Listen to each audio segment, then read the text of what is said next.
नमस्कार मंडळी. मुंबई महानगरपालिकेच्या निवडणुकीत ठाकरे बंधूंचा पराभव झाला. उद्धव ठाकरे यांच्याकडे सुमारे 25 वर्ष असलेली मुंबई महानगरपालिका त्यांच्या हातून निघून गेलेली आहे. राज ठाकरे यांना सोबत घेऊनही उद्धव ठाकरे यांना फारसं यश मिळालेलं नाहीये. आणि त्याही पेक्षा उद्धव ठाकरे यांचं बळ हे मराठी मीडियामुळे अधिक वाढलं होतं. केवळ ठाकरे बंधू नाही तर मराठी मीडिया देखील त्यांच्या सोबत होता. आणि त्यामुळे ही युती दोन ठाकरे बंधू आणि मराठी मीडियाची होती. अशा एकंदरीत समीकरणामुळे केवळ उद्धव ठाकरे हरलेले नाहीत किंवा राज ठाकरे हरलेले नाहीत, तर त्यांच्यासोबत मराठी मीडिया देखील हरलेला आहे. आता मराठी मीडिया आपण हरलोय असं सांगणार नाही, मात्र आपण हरलोय हे त्यांच्या एकंदरीत बोलण्यातून वागण्यातून आता दिसून यायला लागलेलं आहे. हा मराठी मीडिया त्यांचं अपयश स्वीकारायला तयार नाहीये आणि त्यातून मग नवीन नवीन फंडे आजमावले जात आहेत. या ठिकाणी मला एकनाथ शिंदे यांना धोक्याचा इशारा द्यायचा आहे. एकनाथ शिंदे यांनी आता सावध राहायला पाहिजे.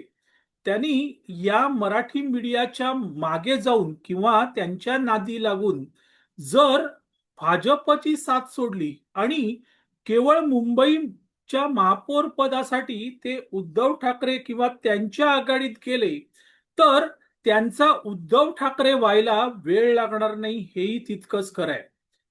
निकाल लागल्यापासून मराठी मीडियाने हे मोठ्या प्रमाणात चालवलंय की जर एकनाथ शिंदे या बाजूला आले, म्हणजे उद्धव ठाकरे राज ठाकरे यांच्यासोबत आले, काँग्रेस तर आहेच, पुन्हा MIM असं मिळून महापालिकेची सत्ता काबीज करता येईल. पण त्यासाठी एकनाथ शिंदे यांना पटवणं आवश्यक आहे.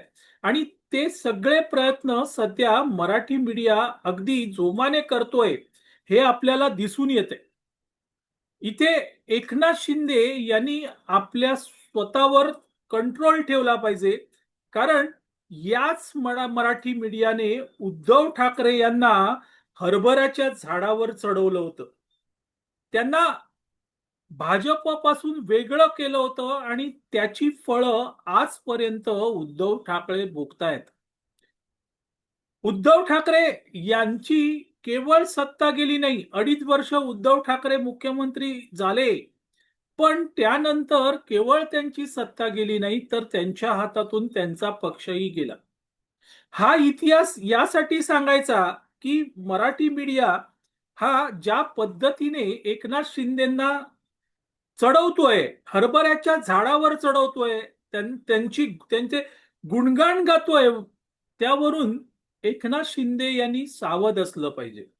कसं आहे मंडळी, मराठी मीडिया, त्यानंतर देसाई, वागळे, परुळेकर अशी ही सेक्युलर मंडळी, ही मंडळी डोमकावळेत.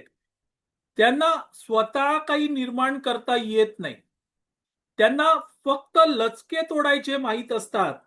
आणि भाजपला हरवण्यासाठी हे डोमकावळे कोणाचेही लचके तोडू शकतात. आता त्यांच्या डोळ्यासमोर एकनाथ शिंदे आहेत. एकनाथ शिंदे यांना मुंबई महानगरपालिकेमध्ये 29 जागा मिळालेल्या आहेत. तिथे दोन ठाकरे बंधू 71 जागा, काँग्रेस 23 जागा आणि MIM वगैरे असं मिळून सत्ता स्थापन होऊ शकते, हे त्यांच्या मेंदूत पहिल्यांदा आलं. या डोमकावळ्यांच्या मेंदूत पहिल्यांदा आलं मित्रांनो. आता त्यासाठी सगळ्यात मोठा अडथळा किंवा सगळ्यात मोठा धोका हा एकनाथ शिंदे. कारण एकनाथ शिंदे भाजपकडे आहेत आणि त्यांना इथे वळवून घ्यायचं आहे. तर एकनाथ शिंदेच्या बाजूने किंवा त्यांना भयभीत होईल असं काहीही बोलायचं, आणि तेच आता मराठी मीडियावर होताना दिसतंय. भाजप आपल्या मित्र पक्षांची वाट लावतो वगैरे वगैरे काहीही बोललं जातंय. पण या लोकांवर विश्वास ठेवताना नितीश कुमार यांचं उदाहरण एकनाथ शिंदे यांनी लक्षात ठेवावं. नितीश कुमार दोनदा सोडून गेले, पण तरीही भाजपने त्यांना सोबत घेतलं. आता त्यांच्याकडे संख्याबळ नसतानाही त्यांना दिलेल्या आश्वासनाप्रमाणे बिहारचं मुख्यमंत्रीपद दिलेलं आहे. चंद्राबाबू नायडू चंद्राबाबू नायडूने तर मोदींवर टीका करून एनडीए सोडली होती, पण त्यांनाही भाजपने सोबत घेतलं. हे लक्षात ठेवलं पाहिजे आणि त्यातून धडा घेतला पाहिजे. अजून एक युक्तिवाद असा मांडला जातोय की मुंबईत एकनाथ शिंदेंना फार मोठं यश मिळालं नाही. मंडळी, हा युक्तिवाद करताना ही मंडळी एक गोष्ट विसरतात.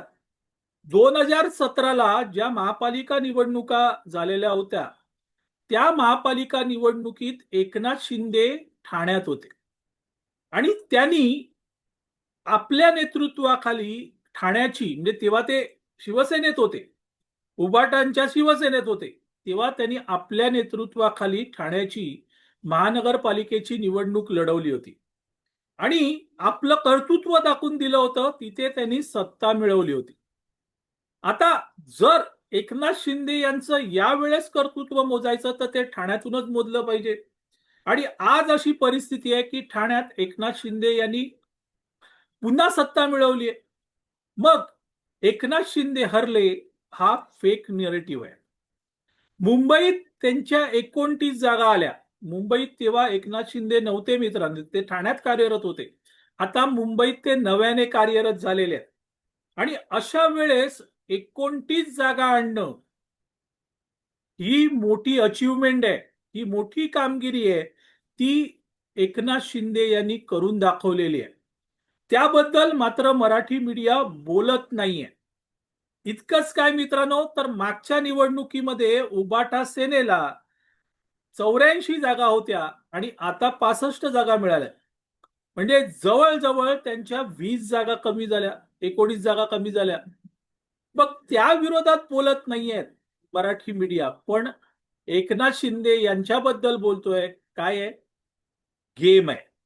काय गेम आहे? एकनाथ शिंदे यांच्यावर टीका करा, तुमच्या मुंबईतल्या जागा कमी झाल्या त्या भाजपमुळे झाल्या असं सांगा, त्यांच्या मनात सहानुभूती निर्माण करा आणि मग त्यांना महापौर पदाचं लालूच दाखवा आणि त्यांना उद्धव ठाकरेंच्या आघाडीमध्ये पाठवा. पण निर्णय एकनाथ शिंदे यांनी घ्यायचा आहे. निर्णय एकनाथ शिंदे यांनी घ्यायचा आहे आणि तो निर्णय असा असेल की एकनाथ शिंदे यांना आपला उद्धव ठाकरे करून घ्यायचा आहे का. असो मंडळी, तुर्तास इथे थांबतो. मी आबा माळकर आपली रजा घेतो. आपल्याला व्हिडिओ आवडला तर लाईक करा, शेअर करा, लक्षवेधला सबस्क्राईब करा. धन्यवाद.